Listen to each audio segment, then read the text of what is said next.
Are you scared of the dark? What about your nightmares? Have you ever imagined yourself being dismembered? Help me! Just what is your capacity for fear?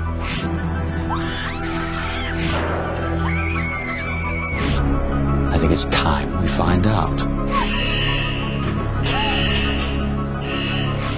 I'm Albert Kane, and I am the caretaker.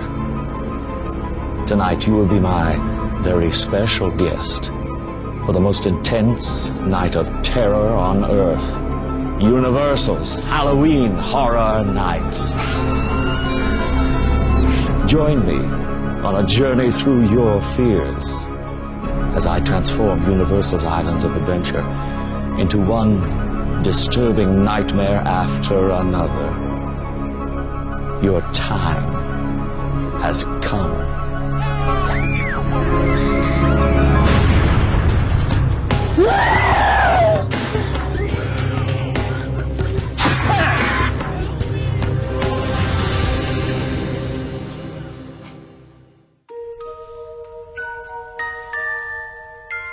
Islands of Adventure, the newest theme park at the Universal Orlando Resort. 5 themed islands surround a lagoon.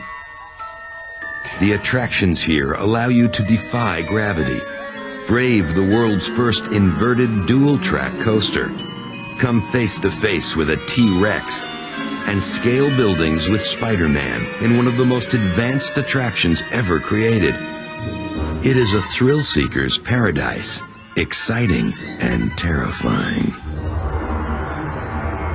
But that is nothing compared to what happens every October and November when the sun sets and a wickedness takes over Universal's Islands of Adventure.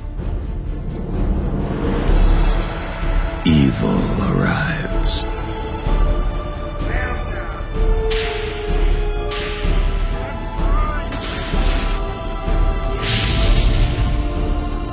No one is safe as up to 600 ghoulish monsters overrun the park,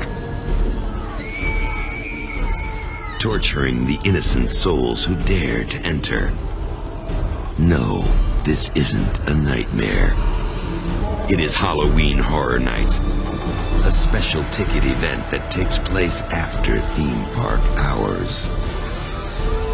Victims run, victims hide, but there is no escape. 5 ghastly haunted mazes tempt the naive. Inside, these victims are marionettes at the mercy of the mad minds of Universal's puppeteers.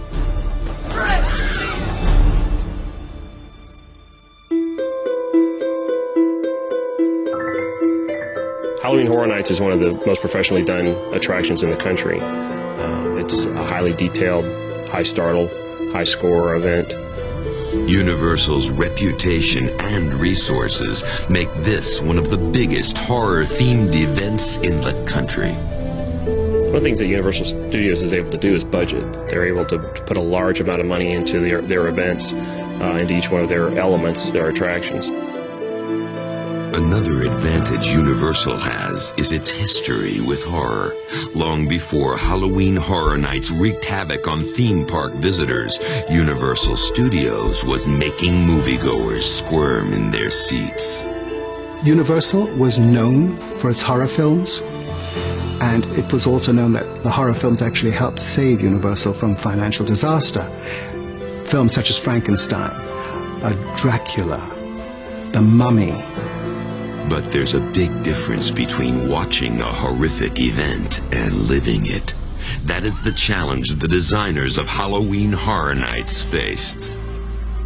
Everything has to connect, so when a guest walks into that space, they feel like they've been transported to this kind of fantasy horror environment, that they can believe that for that split second that they are real monsters and they're going to come actually interact with me. Of course, it doesn't hurt that their backdrop is a world-renowned theme park famous for its stomach-in-your-throat coasters. Islands of Adventure was a park designed around thrills and thrill rides. And Halloween Horror Nights, the event itself, is all about thrills and chills. Haunted house gives you the opportunity to experience what would happen to you in a violent situation safely. So that same target market that wants to go to a haunted house also wants to ride the roller coasters.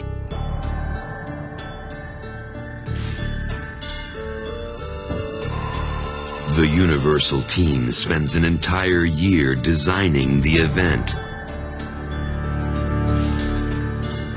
And there are plenty of scares here to freak out even self-proclaimed tough guys.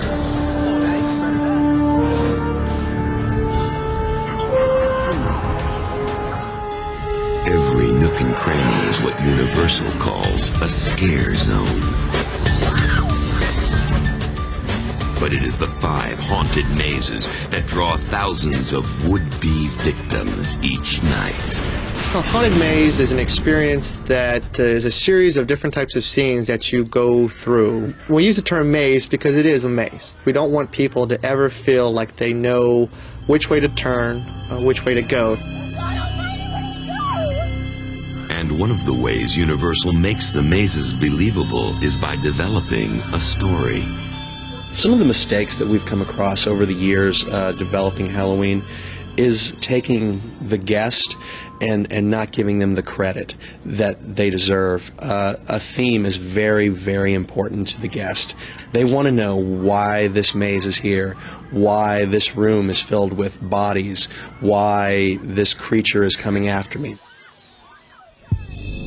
Each maze is created around a core scare, which takes a basic human fear, like fear of the dark or fear of bugs, and magnifies it. This theory works. After all, everyone's afraid of something. Fear is something that is genetic, and everyone is afraid of certain things.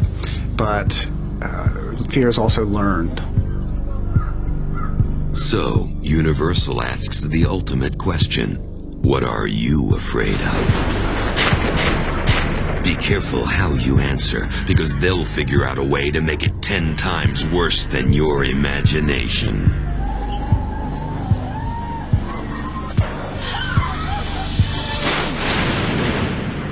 That leads us to our first horrific haunt, which focuses on one of the most common fears: death. Well, I think death is one of the things that most everyone tends to be afraid of. First of all, you don't know what's going to happen when you die. You don't know if it's going to be painful. Nobody wants to be in pain. There's no place with more deathly scares than the caretaker's haunted mansion, Scream House. He lived in this Victorian house that was right next door to a cemetery. And he would take the poor, he'd say, "You're sick, I need to take care of you," and then he would operate on them to find out how he could get the soul. It is in this unassuming soundstage that Universal created the biggest attraction at Halloween Horror Nights XII. In fact, it took dozens of construction workers and craft artisans to build the maze's structure. Universal goes to great lengths to make sure every detail feels authentic. From the fading wallpaper to the antique furniture. Within the mazes, props and the scenic pieces are very critical to help make the reality of the space come to life. So we do lots of type of period shopping. We spend lots of time scouring either the state and the East Coast, from thrift shops to different types of antique spaces, and we want stuff that already is a little damaged and distressed. But you aren't going to be startled by a piece of furniture. No, it's the secret tactics Universal employs that makes your heart race.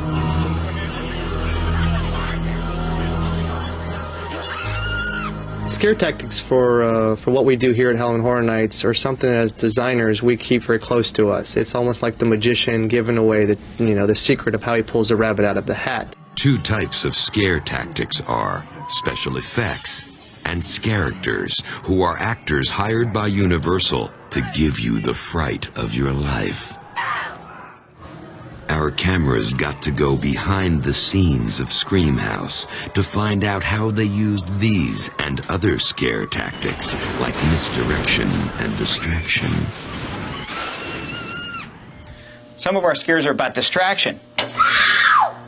The scarecter here will fire this foot pedal, lets out that scream, and then another pedal here will activate a hydraulic guide.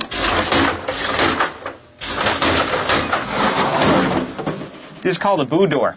We camouflage it in to look like the rest of the wall. This looks like a pantry. Then we use misdirection. We've got these nasty dead animal carcasses hanging here and these nasty ugly things, and the scarecter gets you from this side. When we design our haunted houses, we try and bring our scarecters at you from unexpected locations. Right now, it looks like you're 30 feet away from me, but thanks to this mirror gag, I'm right next to you, and that gives a good scare. Once the designers have developed the scares, it's up to the scarecters to enforce them. What makes the heart of this house is the soul that you'll give it. We followed David Clevenger from Universal Entertainment as he gave a new batch of ghosts and goons on-the-job training. People walk by, he's going to come out and go, "Nice to have you here," or "Get out," or whatever. Say something negative to us in 2 words or 3 words. Go away. You have to say perfect. And then close. Immediately close it.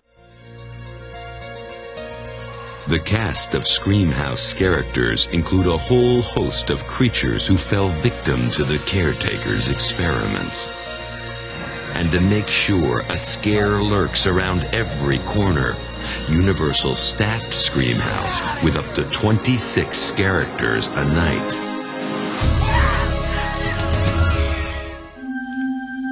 Scarectors aren't the only things scaring guests. Scenic pieces play a major role. But how do they keep all the visitors from fingering the props? What's this? Simple. Smear them with the gooeyest concoction you can find. Petroleum jelly. There are some props in Scream House that can't be seen. They're smelled. Universal actually pumps in smells like dead flowers, dirt, and simulated rotting flesh. But once you've got the sense, how do you spread them around? There's 2 different types of techniques that we circulate the smells within our houses. There's a high-tech version, which is something that's an actual smell machine that you can buy. We use sometimes the low-tech version, which is also very easy to do. Is actually we use crock pots, and we mount on top of the crock pots fans. We actually blow the smells in a certain range. We want a continual smell. And there's one effect visitors would definitely miss if it wasn't there. Listen, and see if you can guess what it is. If you guessed sound effects, then you're right. Let's hear that clip again, with sound.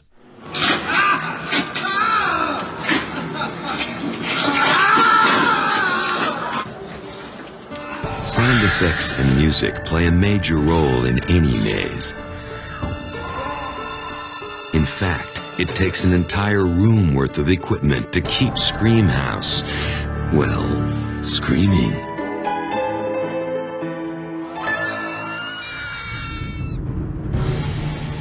Now, lock your doors, close the blinds, and put the kids to bed. It's your turn to enter Scream House. The unexpected greets guests as they make their way through the twisting, decaying halls of the dilapidated mansion.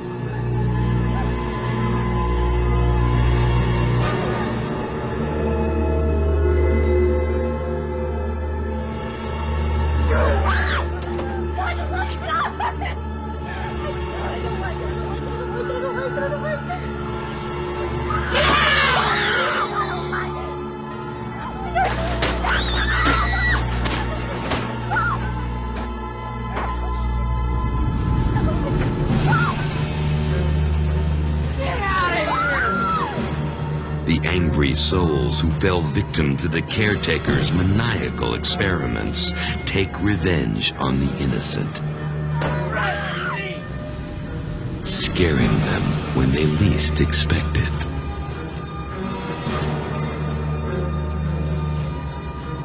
Help me!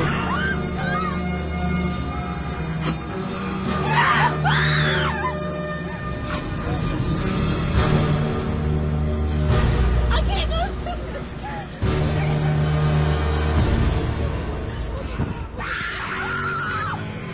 Body bags holding the not-so-fortunate and other obstructions block visitors as they try to escape their doomed fate.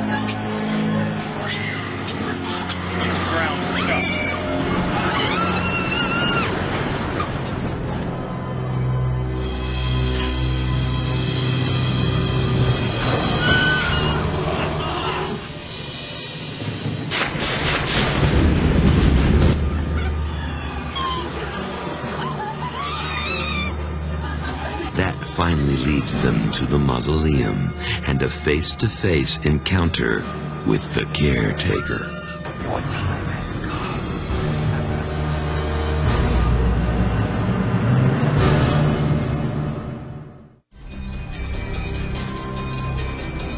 Tens of thousands of gore-greedy guests haunt this annual event each night.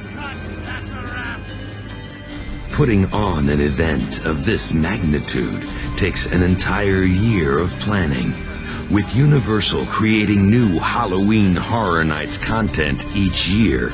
The design team starts working on next year's event right after the current one opens. Our cameras went into the restricted design area, where many Universal employees aren't even allowed. Back here in our art design department, we create Halloween. We create it from the ground up. This is where we start with a blank piece of white paper and start doing sketches, and it comes out of our head. And we put it on a piece of paper, and if we like it, we move on and work on it and pick at it. And when we get it to where we want, we take it up to our execs and we say, is this the way you want us to go? And they look at it, and if they like it, and sometimes they don't, but sometimes they do, then we take it and we put it into computers and we colorize it and we work at it some more and we build the houses and we build the icons, the characters. Planning and designing goes on through midsummer. In August, we start building the haunted houses and start fleshing out all the street details. In September, our actors come to the set, and then we open the show on the first week of October. All this so visitors can get the ultimate Halloween Horror Nights high.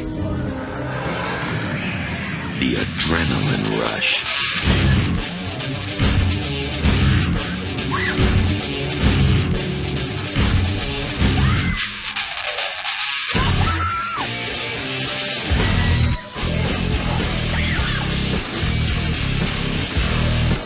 I think the event is successful because of the rush that people get from attending it. We get people who are looking for that adrenaline rush. People like to be scared because it releases the adrenaline into the system, and this causes excitement.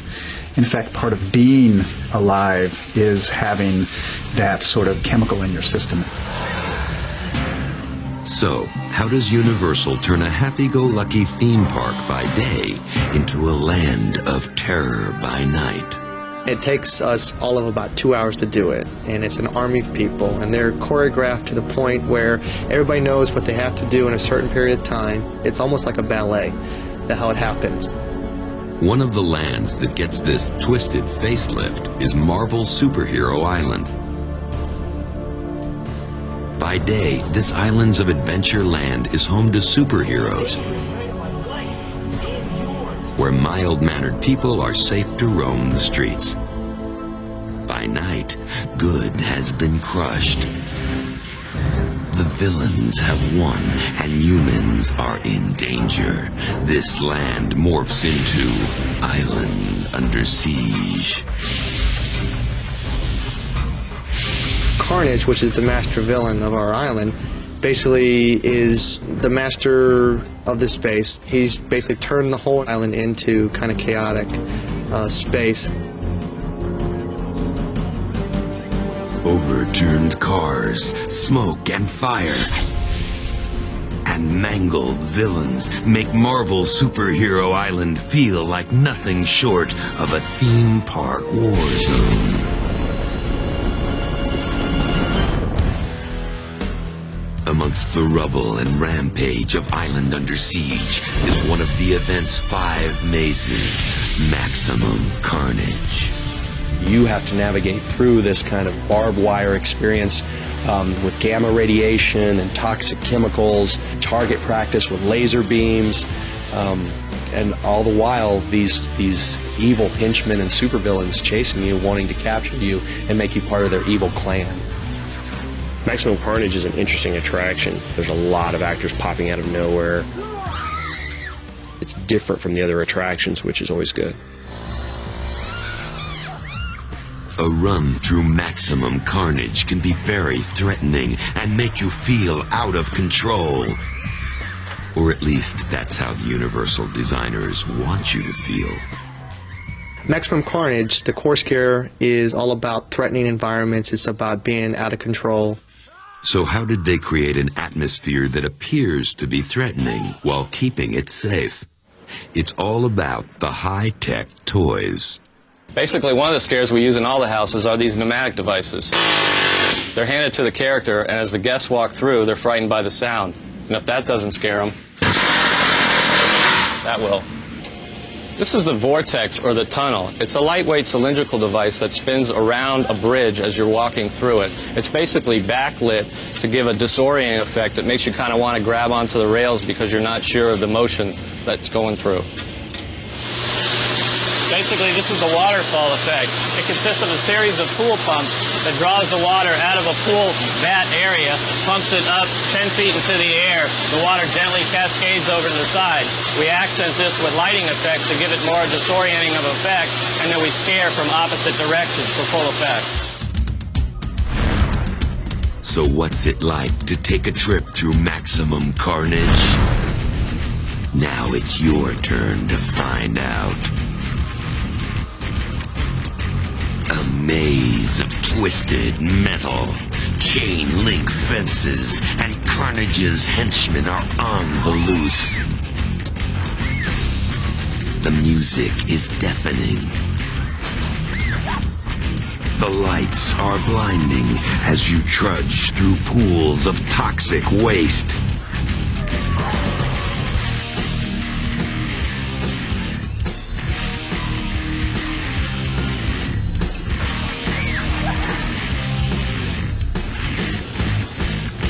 Tunnel disorients you, and then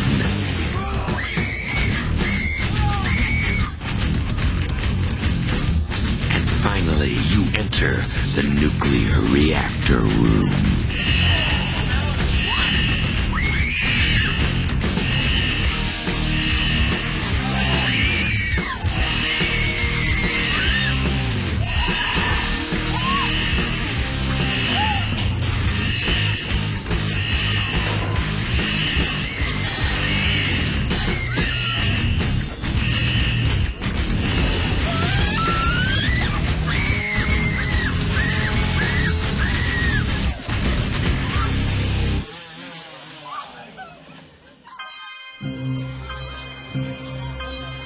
After the uncontrolled chaos of Maximum Carnage, visitors are probably ready for the reprieve that Toon Lagoon, with its cartoon characters and splashy rides, promises.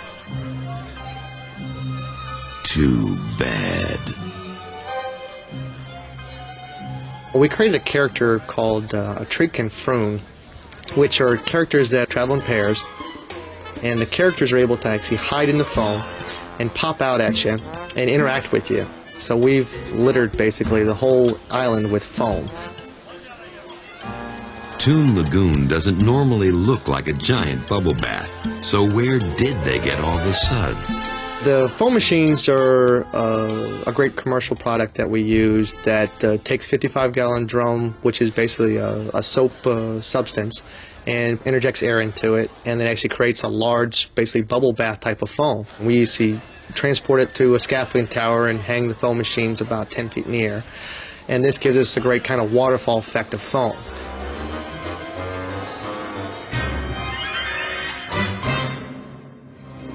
It's not all fun and games at this event. While multitudes of guests might mean mega success for Universal, it also creates a few challenges for the designers. The problems with any type of an event this large are capacity. You have to be able to design a haunted house that can take a lot of people. Otherwise, you couldn't handle the event. The people would riot in line after waiting 4 hours to go through a 15-minute experience. The greatest challenge that we face here is the large capacities of guests that come to our event.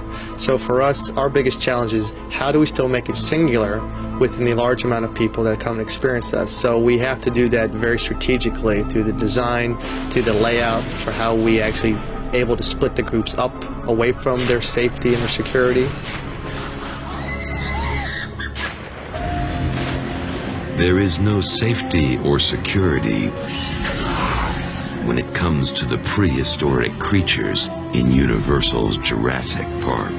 We took the theme that follows the movies, which is where the dinosaurs have gotten out of their existing cages and now roaming the island free. And free they are. Packs of velociraptors stalk their unsuspecting prey, humans. Mutant half-men, half-dinosaurs are the hideous victims of a scientific experiment gone terribly wrong. Buried in the middle of this prehistoric predator's playground is Evolution, an outdoor haunted maze. Evolution is a fun event. The Triceratops that you see asleep in the beginning and then basically gutted at the end was really a nice touch. The Universal designers used an existing attraction called Triceratops Discovery Trail to create this haunted maze. Our Triceratops animatronic in Discovery Trail isn't very threatening. It's not very scary. So what we did to remedy this is we built this stockade around here and we busted up all these big holes through here to make it look as though something violent and terrifying happened in here. Then to try and get heavy, quick movement inside, we have high-powered strobes placed around the stockade. And as they fire quickly, it makes it appear as though this animal's moving very quickly. Then, of course, we have a busted up, bloodied up Dr. Burton who comes right at you at this hole. Then later on you'll see another animatronic of Dr. Burton after he's met his demise. We wanted to show the terror and the horror of some of these half-dino, half-human creatures that Dr. Burton created in his genetics labs. So we got a prop from the movie Lost World, which we had in our warehouses here at Universal Studios, and we made it look as though it was ripped right out of the animal, as though it got torn right out, spinal cord and all. And the interesting thing is, our prop builders just used AB foam for all of this goo and gore, the same kind of insulation foam you'd find in any hardware store. Are you ready to come face to face with a velociraptor? Then it's time to enter Evolution.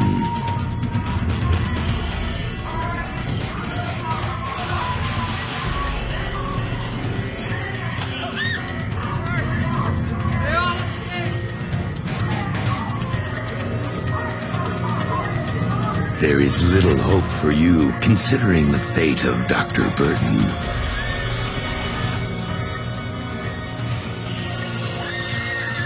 This trek through the jungle will bring you face to face with mutant creatures you've never even imagined.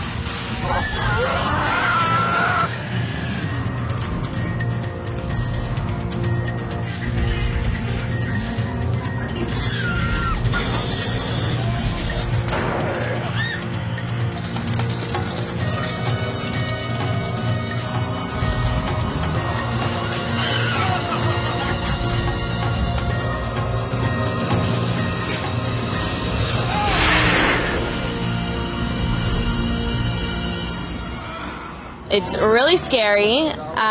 You don't know what to expect. There's something next to you, in front of you, behind you. You never know what's going to happen. And I thought it was a great experience. I loved getting scared, so I had a lot of fun.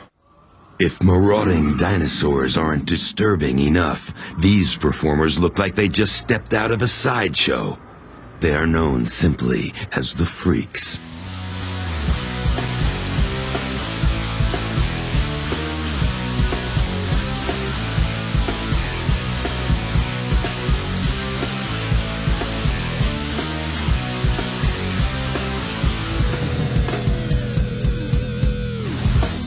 It takes a special kind of person to give you a close encounter of the freakish kind.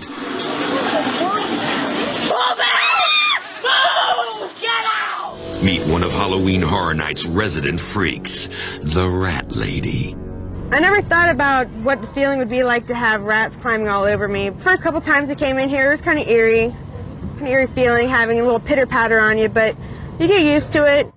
The life of a freak is risky business, but would you spend a night in a coffin full of rats? On any given night, we have about 30 rats in here. Sometimes, you know, there's little confrontations, they'll run around and they kind of nibble. And what prevents the Rat Lady from getting eaten alive right before your eyes? The dress that we have on is rat-proof, thank goodness. We do have it around our wrists and around our neck. And actually the skirt at the bottom has elastic pieces that come around our ankles so the rats can't climb, seeing as they're plexiglass right here, and we can't actually get down there to, you know, keep them from running around. Your work-related nightmares are nothing compared to those of the Rat Lady. I don't think that everybody could have this job, but if you don't mind rats and you don't mind actually getting nipped every once in a while, it's really not that bad. You know, what other job can you get paid to, you know, lay down and scare people with rats?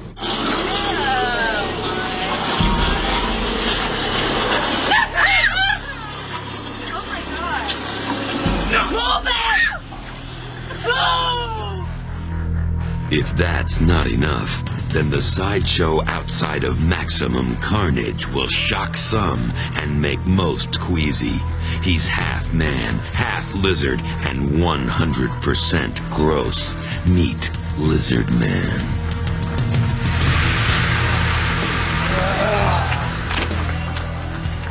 This freak gives new meaning to the word grotesque, with over 700 hours of tattooing covering his body, Teflon ridges grafted to his skull, teeth filed to points, and a forked tongue.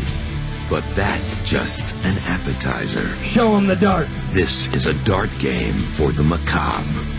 Oh, and lifting weights never looked so repulsive. If these freaks' vulgar displays of human mutilation and sideshow stunts don't give you nightmares, it is sure to cause a loss of appetite.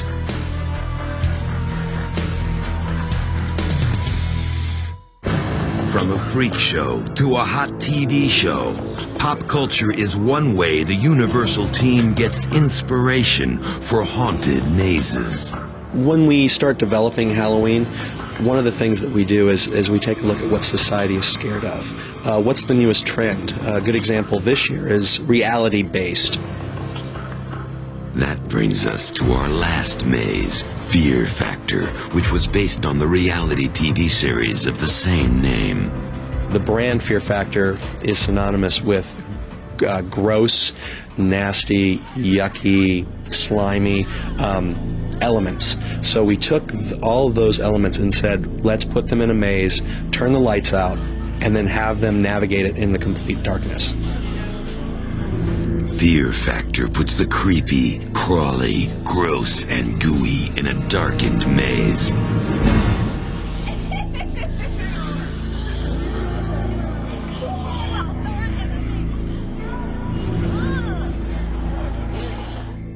Fear Factor's core scare is all about the fears that people have every day. It's the fear of darkness, the fear of snakes, spiders, rats, worms, all of those things that everybody lives with every day and they're afraid of. I just want to go. I just want to get out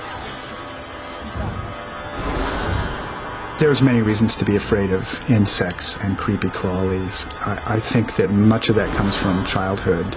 You learn as a child that there's something scary about them. You see a spider and someone goes, ah, ew, and that teaches you then there's something to be afraid of.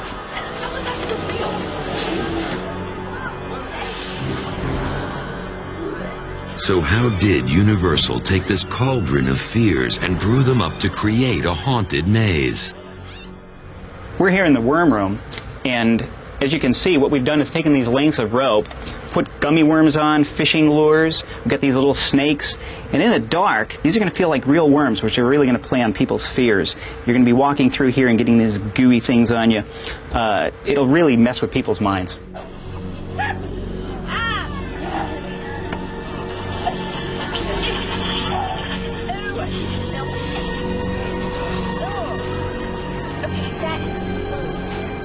This is the hair room. We've got about 15 different kinds of hair, lengths of hair, different kinds of matty, gooey hair. As you come through here, it's going to be all over your arms and your face, and it's completely pitch black. And then we're going to cover it in goo.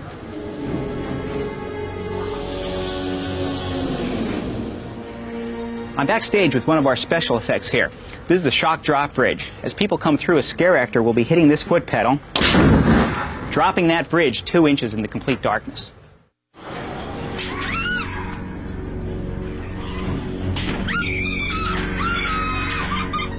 This is our finale for this house. We're going to have 4 characters with compressed air guns hitting you as you go out the door, sending you out screaming.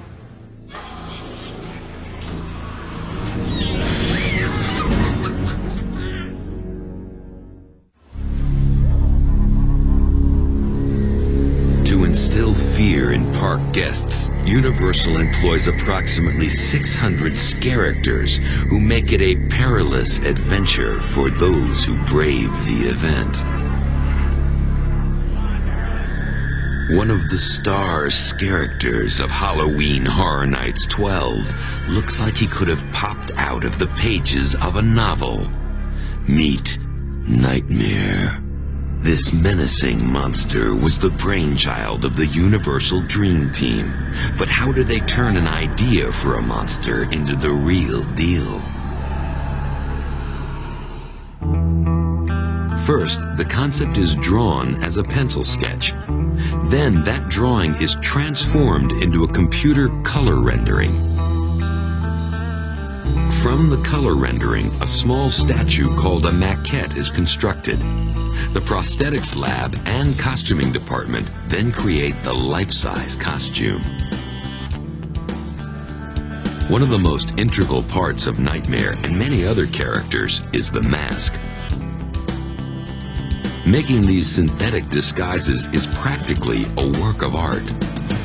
The staff that I have making everything for Halloween Horror Nights is generally a staff of about 20 people at this point. They're all extremely skilled makeup artists with skills ranging from sculpting, mold making, painting.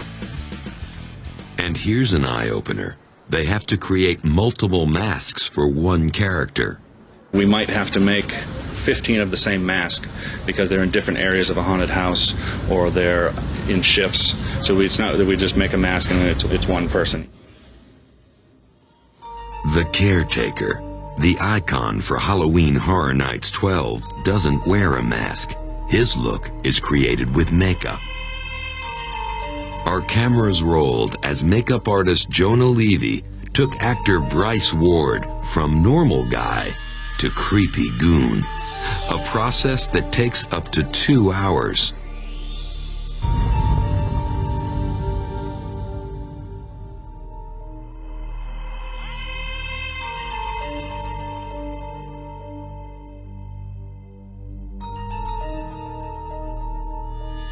We bet you won't see a makeover like this on any other show.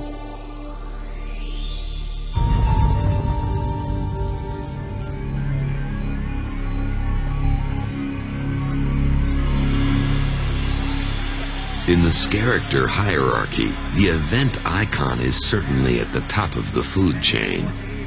But there are other roles that many people are chomping at the bit to play. In fact, this character role is so prestigious, many people vie for it each year. This elite group of characters has the ability to send visitors running for their lives. Meet the few, the proud, the chainsaw characters.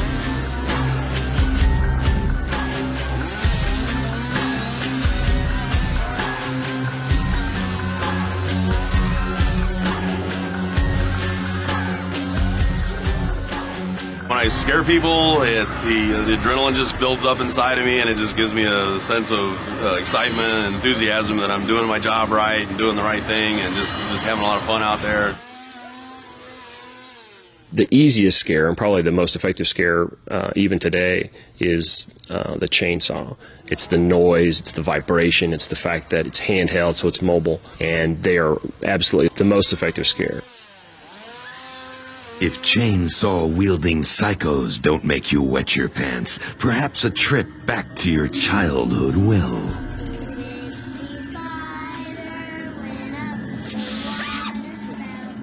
The core scare in Scary Tales 2 is childhood fears of fairy tales. You know, when you were growing up, all of us had the fears of the monster underneath the bed. I think that, first of all, fairy tales, to begin with, are kind of frightening. They've taken the somewhat frightening fairy tales that we're all familiar with and made them truly disturbing. So we get that a crazy Alice is pretty creepy. But aren't you wondering, how did they come up with this stuff? We went back to research material where we took Grimm's fairy tales and all of the little morality plays that we hear as kids. We took those characters, and as much as our audience has grown up, we took those characters and said, what if they grew up along with our audience? Of course, to create a scary tale, you need some scary characters. A lot of the characters work with their space too, so they kind of either contrast their environment so they stand out as a pivotal focus, or they kind of blend in a little bit. Our cameras got to go into Universal's wardrobe department as the actors were fitted for their Scary Tales costumes.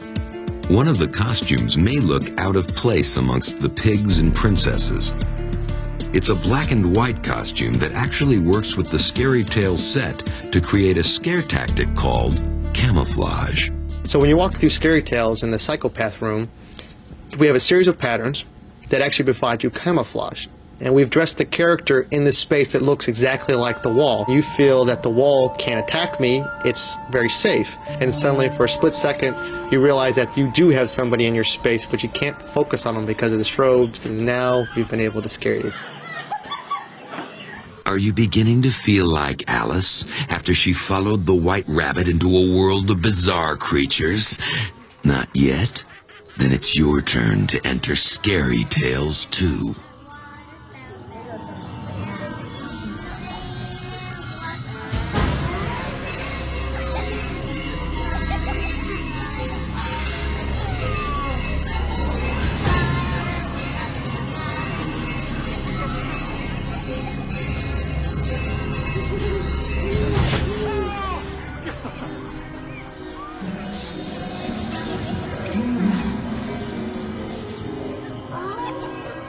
Have you ever come face to face with a room full of rotting dead lambs? This Mary has been a bad girl.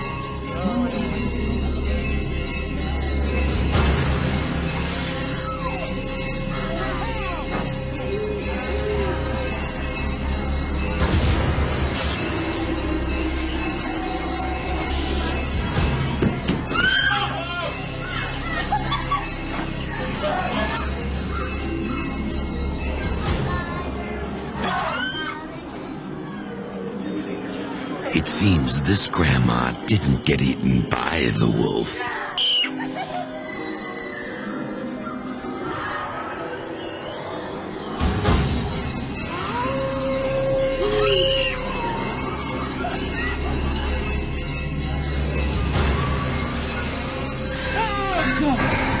And let's not forget the 3 pigs.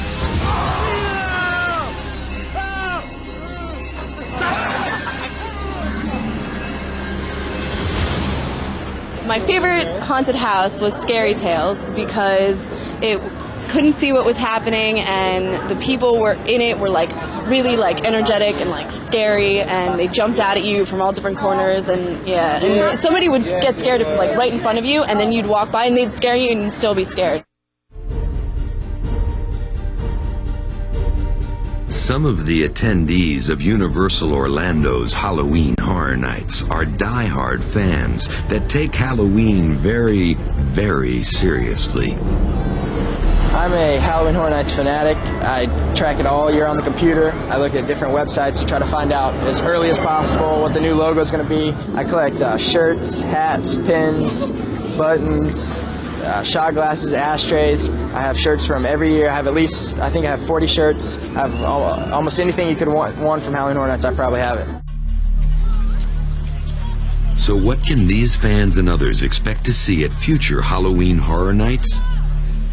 The future for Halloween Horror Nights is very big, I think. This is an event that started with one weekend at Universal Studios Florida, our first theme park here in Florida, and we've now moved it to Islands of Adventure.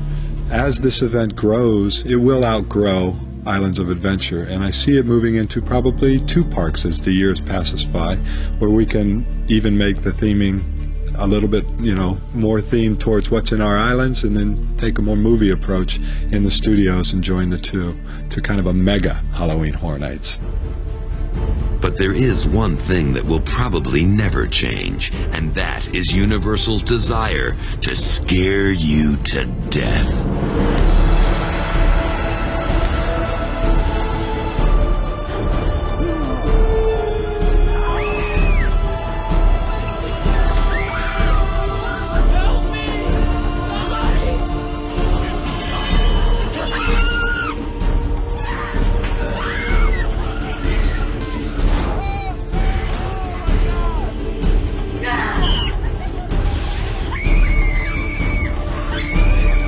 One of the best things a guest can tell you, a compliment we love to hear is, well, I'm scared, totally out of my wits.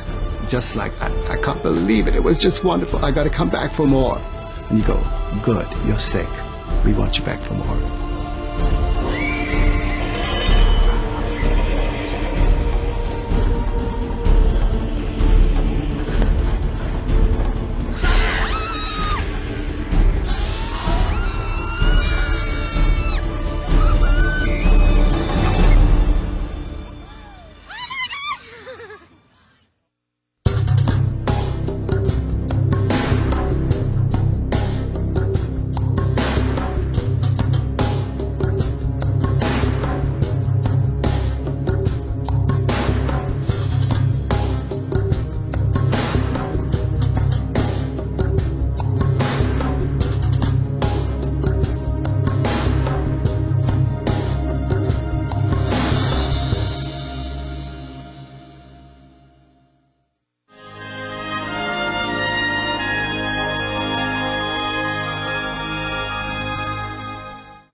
Once the designers have developed the scares, it's up to the scaracters to enforce them.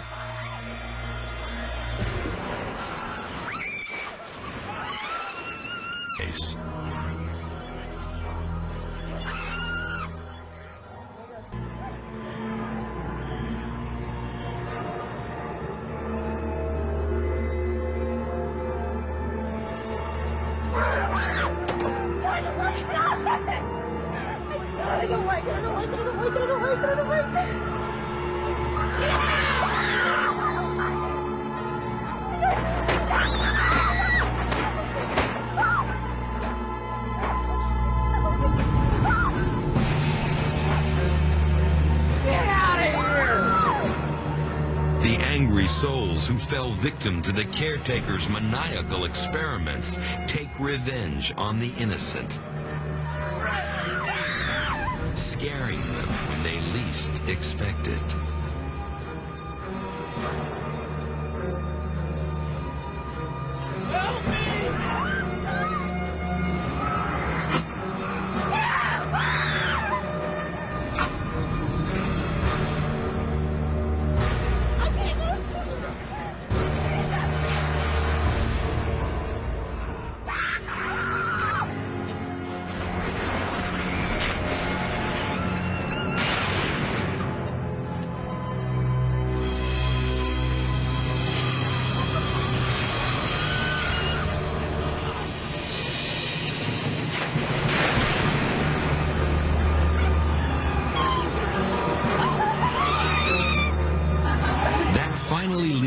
into the mausoleum and a face-to-face encounter with the caretaker. Your time has come.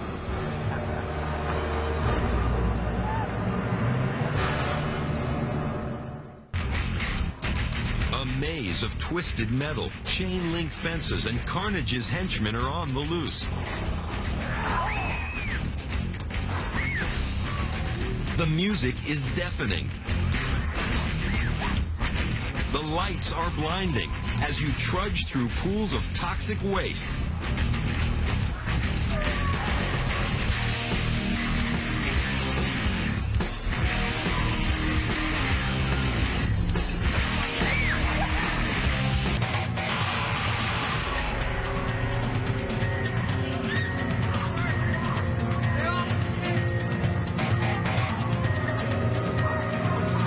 There is little hope for you considering the fate of Dr. Burton.